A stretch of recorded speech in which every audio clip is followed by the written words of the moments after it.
Good morning and welcome to the Heater Dynasty podcast. I'm your host, Eric Heater, your one-stop shop for all your fantasy football needs. Today we're going to be covering the Week 15 main slate.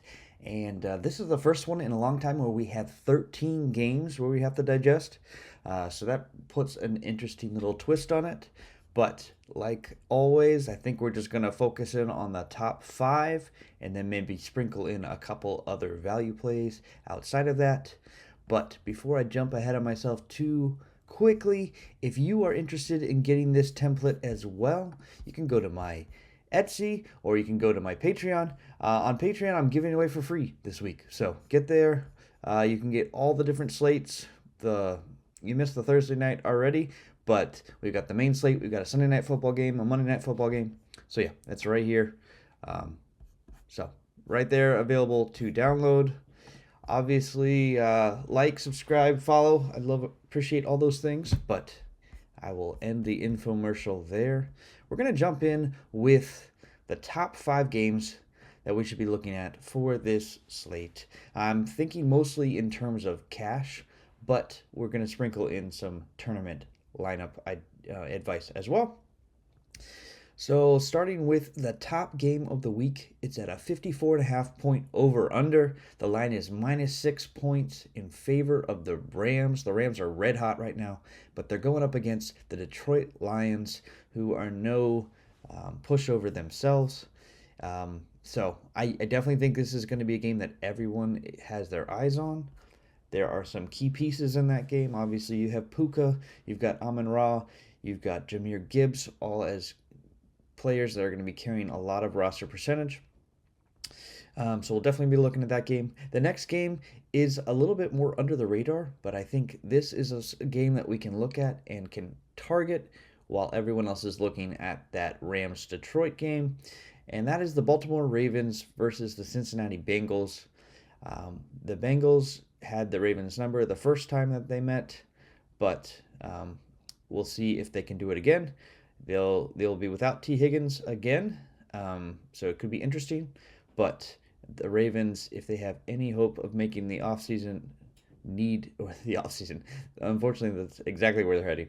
Any hopes of making the playoffs, they need to win this matchup. It's a 51.5 point over-under. The line is -2.5 in favor of the Ravens because it's in Baltimore.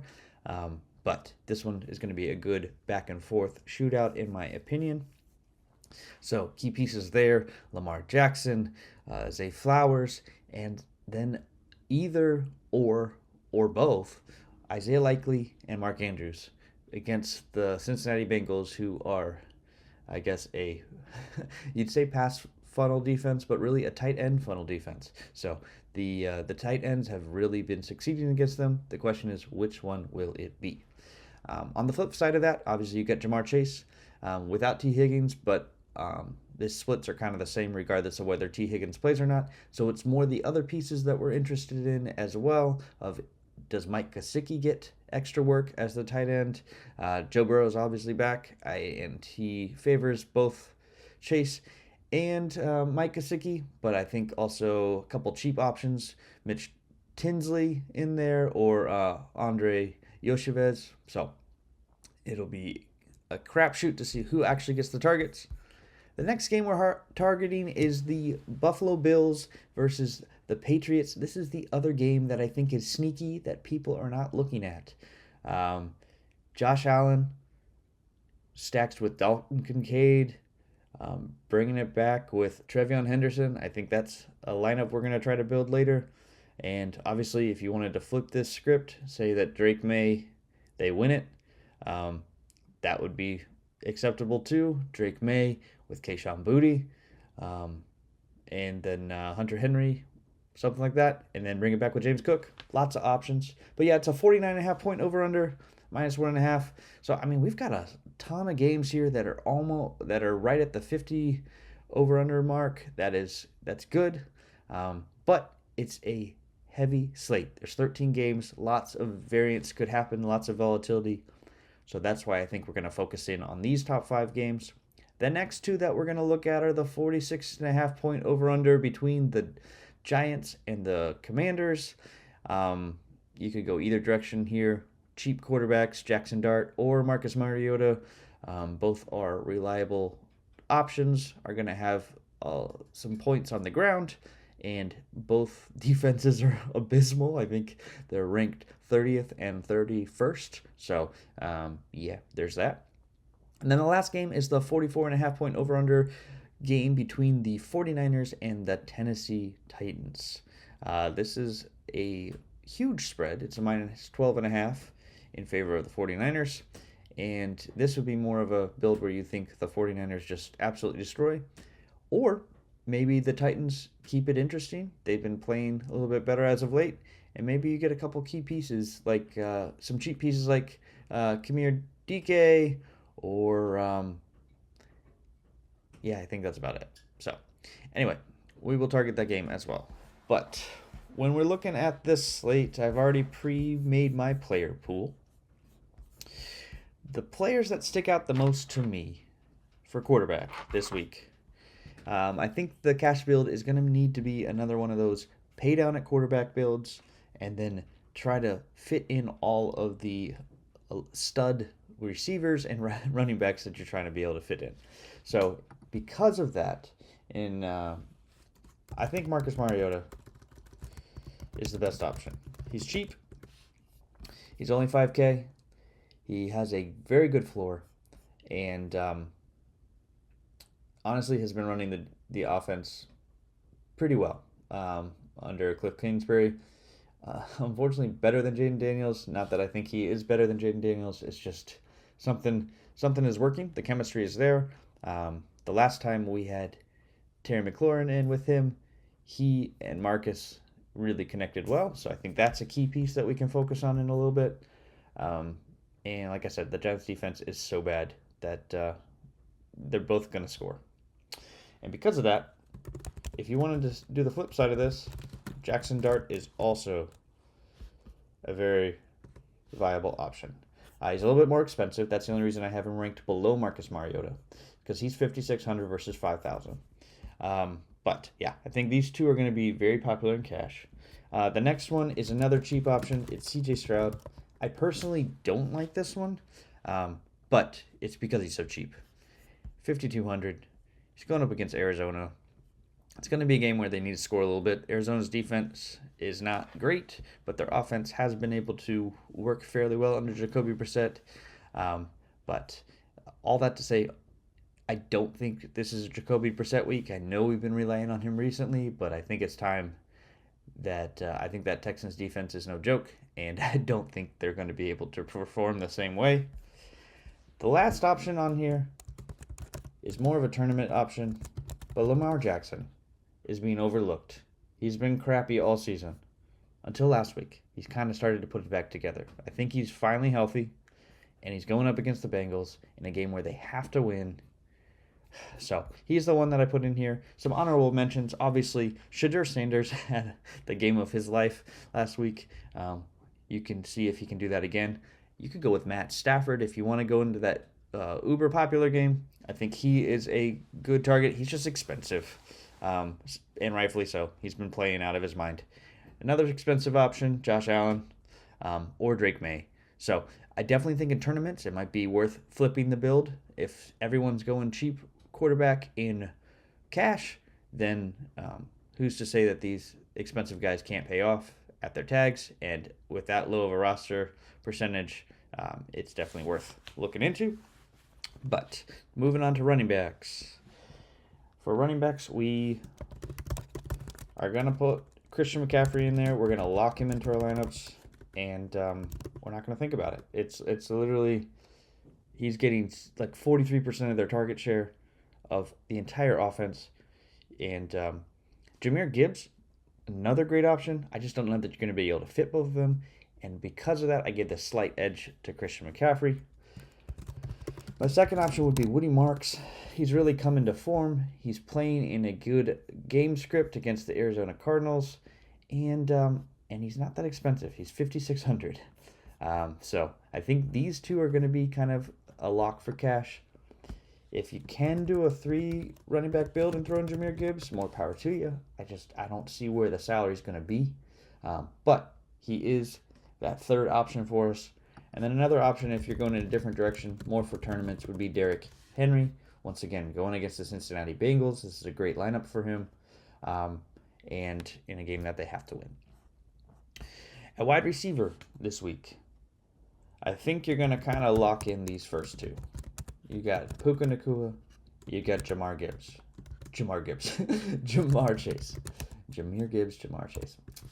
It's still early. Haven't got my coffee yet. Sorry, everybody. Those are kind of your two spend-up options. You can make them fit if you do a double tight end build this week and punt at the final wide receiver spot, which for the final wide receiver spots, I'm going to put them down here.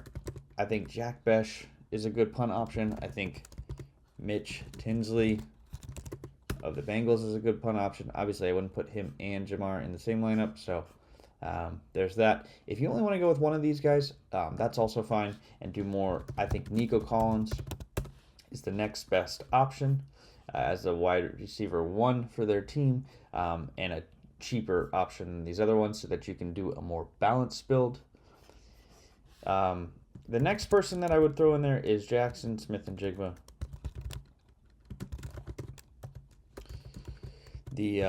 This one is definitely just expensive, so it's hard to justify it. I guess not. I guess he's cheaper than Puka. But I guess the thought that is that Puka, Devontae Adams is going to be nursing a hamstring, and better game script for sure. So I guess that's the reason what we're thinking here. I'm looking at roster percentage. That was the main consideration for me. But like I said, I think leverage, Jackson Smith-Njigba would be an excellent leverage piece off of these guys for tournament builds. You're just not going to be able to get all of them in there. Let's look at the next one. So then after that, this is where I would go with Amon-Ra St. Brown as a counterpoint to Puka, if you're going in a different direction there. A little bit cheaper as well. Wan'Dale Robinson in the Washington Giants matchup. Like we said, Washington's defense is horrible. He tends to be the first read option for Jackson Dart right now, and definitely is going to get his in that game. Rashee Rice is down the list a little ways just because I don't like the game script. I think it's going to be a low-scoring game between them and the Chargers, but he is the main option there in Kansas City. It's just, this is not the same Chiefs that we're used to seeing. And then Terry McLaurin makes the list because he is 5,600. Is that what he is? Where is he? 5,400. And like I said, I have a feeling about this one. This is more of a gut play, but he did very well with Mariota the last time they played.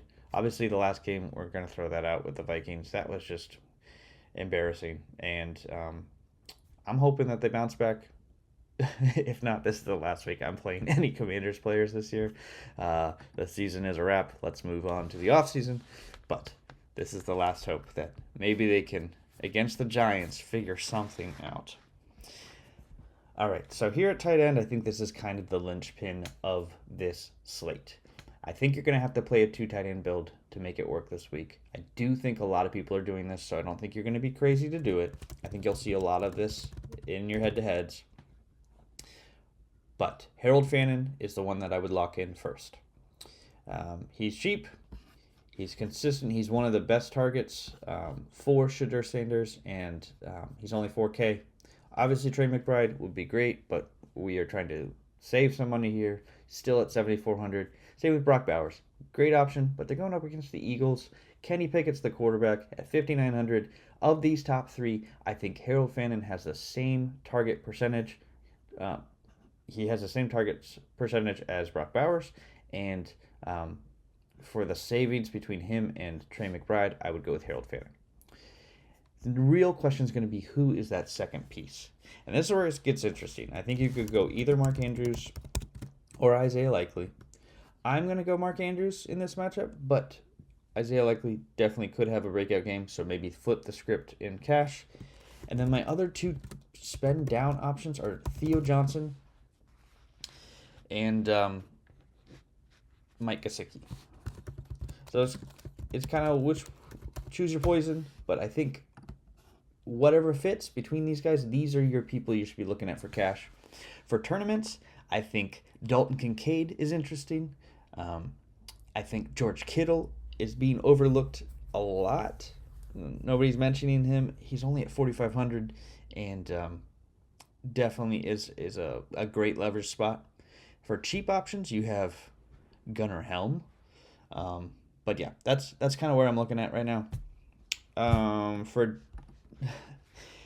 defenses, it's special teams. This is a very weird week. I normally just take whatever's left over and make it fit. But there are two very good options in great matchups, the Texans and the Seahawks, and they're expensive. They're 3,600 and 3,700 respectively. I definitely think that you need to at least consider spending up for them this week. If you were to spend down, I think the Saints are a good option. And then the only last piece I'd really throw in there is the Jaguars. And then I guess for the last option, you could go the Browns. Yeah, I would say the Browns. The Browns would probably be my last pick. For leverage this week, we've already talked about it a little bit, but Jackson Smith and Jigba is definitely somebody I think is a great leverage spot. But for quarterback, call me crazy, but Shadur Sanders, great leverage off of these other cheap quarterbacks. If you're trying to do a cheap quarterback build, but with a tournament build, I think he could really get it done this week. Or, like I said, spending up. So I think the best spend up option is Drake May. For running backs, though, for leverage, I think the interesting spot has got to be James Cook. He is getting it done every single week and is being overlooked because of his price. And he is in the highest over-under of the game against the Lions, who are not great on... Sorry, not the Lions. Against the Patriots, who are good on defense, but are going to need to stop him. And we know that the Bills are committed to just letting him run. So he will get his touches. I think he can get it done. It's definitely someone to consider. If you didn't want to go him, you could go Ashton Genty. You could go Saquon Barkley, Travis Etienne. Those are my other leverage spots there. But of those four, I think James Cook is my favorite. For dart throws, we kind of already talked about Mitch Tinsley and Jack Besh. But some other options would be Kayshon Boutte, Dalton Kincaid, and then the last one, we mentioned it, but I didn't write it down. Oh, Gunnar Helm. I think it's spelled like this. Is that right? Let's see. I know it's a weird spelling. Gunnar. All right, I did it. Cool. So then Gunnar Helm. So yeah, that's what I got for positional values. Last thing I want to do is just kind of build some lineups with you. So I think if we threw Marcus Mariota in here, I think if we threw Christian McCaffrey, Woody Marks, let's see what can fit here. Let's do Jamar Chase and Puka Nacua. Maybe Jack Besh. What's that leave us at? Okay, we got Harold Fanning.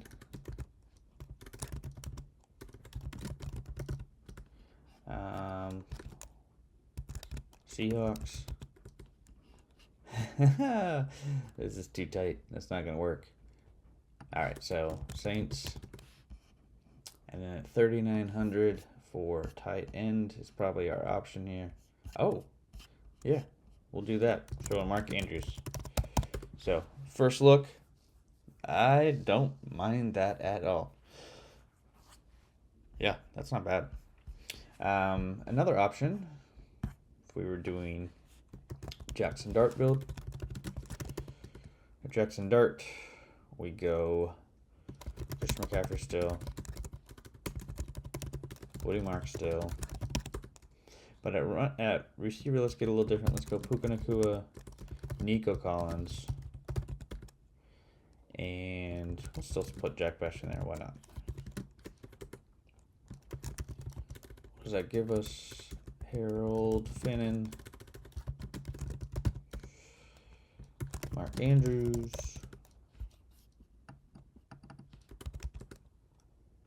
and at 3,300 for defense. You know what? Let's take Mark Andrews out of there.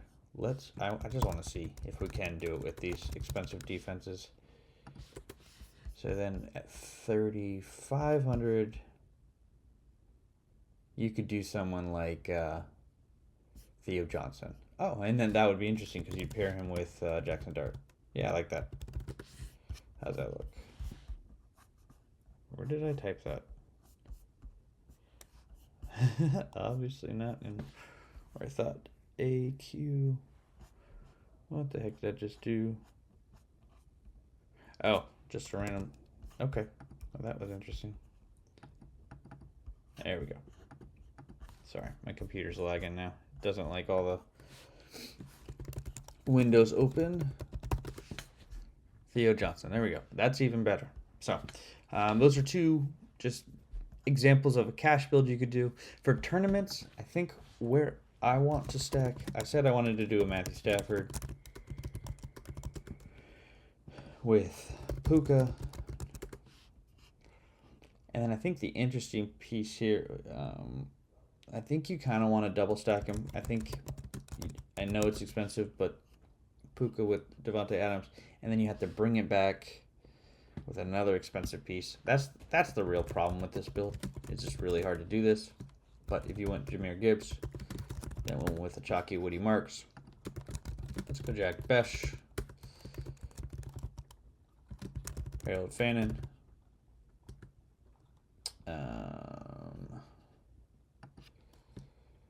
We'll go Saints, and then right at 3K. Yeah, we can't do that. So maybe get off of. Yeah, it's a hard build. It's a hard build to do. So maybe you got to get off of Harold Fannin there. You go Mike Gesicki. And then at 3,700, Theo Johnson. So that's a thought. Another option. Let's see here. If you're doing a Josh Allen build, Josh Allen, skinny stack with Dalton Kincaid.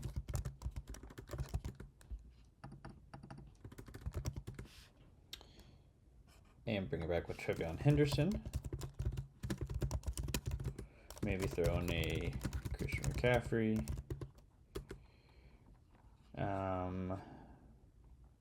Actually, no. Let's do Woody Marks.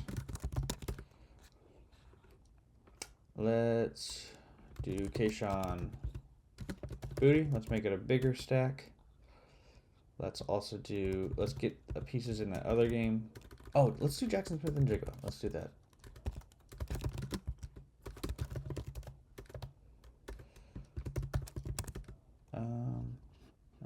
What did I spell wrong? There we go. Oh, that tells me I did it wrong over here too. I thought it was, I get confused between him and Jackson Dart with their spelling. Did I do it here too? I did. I'm sorry, Jackson. There you go. Jackson Smith and Jigba. And just for fun, let's do Terry McLaurin. Let's do it. Let's do the Seahawks defense. And then with 3,600 left, Theo Johnson. So I do think an interesting one to do, we talked about that, would be, we'll end with this one, Shedeur Sanders. I think you pair him with Harold Fannin, Jerry Jeudy. If you really need, you got to bring it back with somebody. I'm so biased against the Bears. I don't want them to succeed. Oh, but maybe if Rome is back, I guess you go Roma Dunze. I know he is practicing, so we'll do that for now. This is a very cheap build, so then you can maybe do something crazy where you had like Christian McCaffrey and Jahmyr Gibbs. Get some fun leverage that way. Let's do a Terry McLaurin and we'll go Seahawks D. And then you got 4,200 to work with still. That's great. So who can we get in there?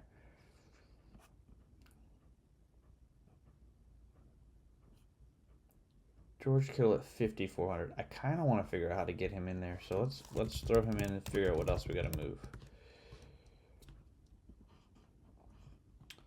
So 2,500 for defense.